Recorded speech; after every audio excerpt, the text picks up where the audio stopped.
Hi friends, இன்னைக்கு நம்ம பார்க்க போகிற கொஷின் இதுதான். The sum of the numbers is 45. The difference is 1/9 of their sum. Their LCM is what?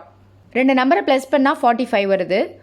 அதே நம்பரை டிஃப்ரென்ஸ் அதாவது மைனஸ் பண்ணால் 1/9 ஆஃப் their sum அப்படின்னு சொல்லியிருக்காங்க. அப்போனா அந்த ரெண்டு நம்பரோட எல்சிஎம் என்னன்னு கேட்குறாங்க. எல்சிஎம் தான் இப்போ நம்ம கண்டுபிடிக்க போகிறோம். பட் அந்த ரெண்டு நம்பர் நமக்கு தெரியாது. ஸோ எக்ஸ் அண்ட் ஒய்ன்னு எடுத்துக்கலாம்.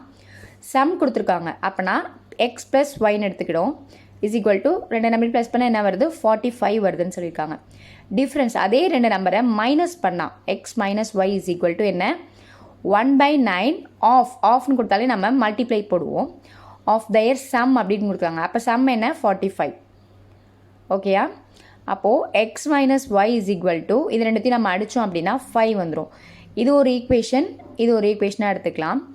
இப்போது இந்த ரெண்டு ஈக்குவேஷனையும் நம்ம சால்வ் பண்ணோம் அப்படின்னா நமக்கு ஒரு வேல்யூ கிடச்சிரும். ப்ளஸ் மைனஸ் கேன்சல் ஆகிடுமா? இது இங்கே ரெண்டுமே ப்ளஸ் தான் இருக்குது. அப்போ 2x இஸ் ஈக்குவல் டு இங்கேயுமே ப்ளஸ் தான் இருக்குது 50 வந்துடும்.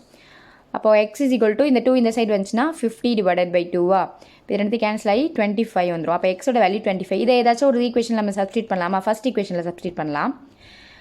எக்ஸோட value 25. So 25 plus y is equal to 45வா?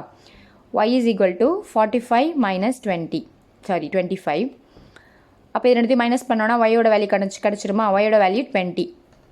இப்போது 25க்கும் 20க்கும் நம்ம எல்சிஎம் எடுக்கணும். 25க்கும் 20க்கும் எல்சிஎம் எடுத்தோம் அப்படின்னா 100 வரும். ஸோ எல்சிஎம் ஆஃப் இந்த ரெண்டு நம்பர் என்னன்னா 100. ஸோ இதுதான் ஆன்சர். இந்த வீடியோ உங்களுக்கு யூஸ்ஃபுல்லாக இருந்துச்சுன்னா உங்கள் ஃப்ரெண்ட்ஸோட ஷேர் பண்ணிக்கிட்டு நம்ம சேனலில் சப்ஸ்கிரைப் பண்ணிக்கோங்க. தேங்க்யூ.